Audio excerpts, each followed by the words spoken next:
So how did you actually start climbing though? From your childhood, like where did you go climbing for the first time? Oh man, I have some embarrassing stories. This is Climbing Gold. My boxing coach invited me on the first climb of Mount Shasta together, and he was stationed in Afghanistan in military. So I just thought that he knows what he's doing. I was like 23 years old, about to graduate from nursing school. Like he was my boxing coach, so I was boxing at the time, and both of us were really fit. But he was a hard ass. He was one of the few people that I was like literally intimidated by. Um, and we went out to Shasta. Turned out he didn't know what we were doing at all. I've never been camping in the past before meeting him. And we had a complete disaster epic style of an experience where he didn't think it was necessary to bring crampons or an ice axe. And Mount Shasta is a pretty snowy mountain that you need an ice axe and crampons. We got altitude sick and got totally worked by the whole experience.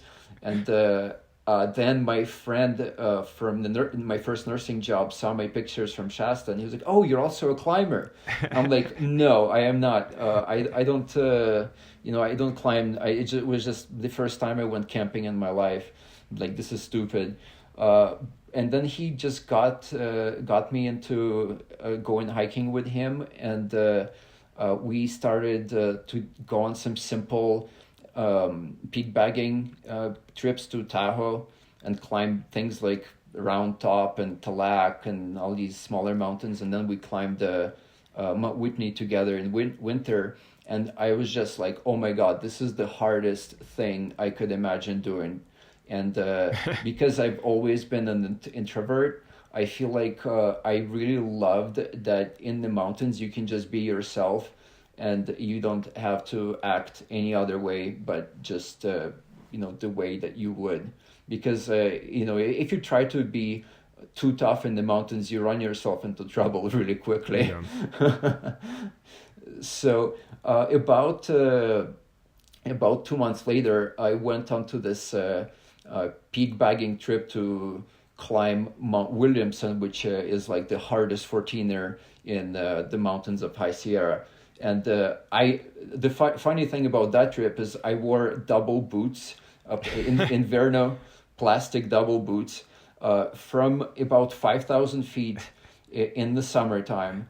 And like the first snow we encountered was probably at 11,000 feet. So I was just like bushwhacking through this creek called George Creek. It's very notorious here in my double boots. And my partner at the time, she was like, "Have you heard of alpinism? I think you'd be pretty good at it." And I don't know if I was just like, she saw that I was good at suffering or something. She heard the accent. She was like, Eastern Bloc, like, you definitely should climb bigger mountains. Yeah, and shiver in the BB site with like 3 people in one tent. Yeah, exactly. And so she told me to read Steve House's book called Beyond the Mountain. And I read it and I was like, oh my God, this guy is like the Michael Jordan of alpine climbing. And so here's where I embarrass myself. When I was a kid, I was following professional sports, and we would go to like Giants games and watch baseball, and we'd try to get autographs of players before games. It was like just the part of being a fan of sports.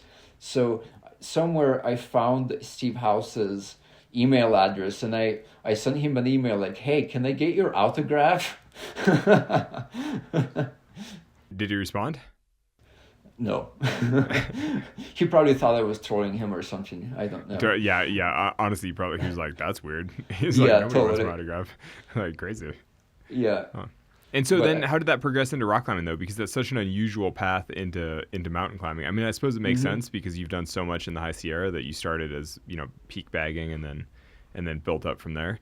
But at what point did you learn technical rock climbing? It's a big step to go from bushwhacking up the dry mountains to soloing widow's tears in the valley. You know what I mean? Like, yeah.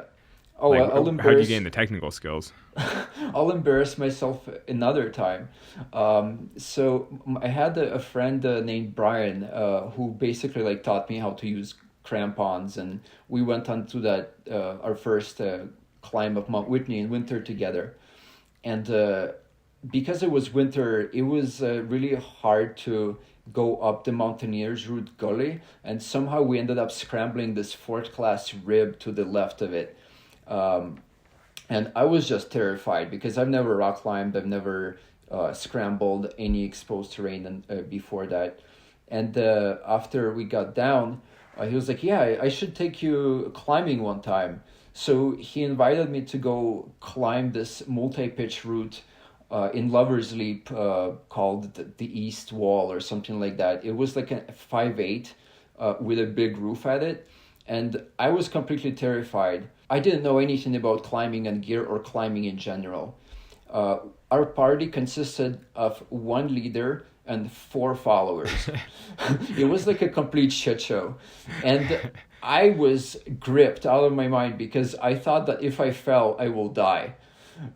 It was the funniest thing ever. That was my introduction to rock climbing, and then I decided to climb to join a climbing gym. That's so funny. Yeah.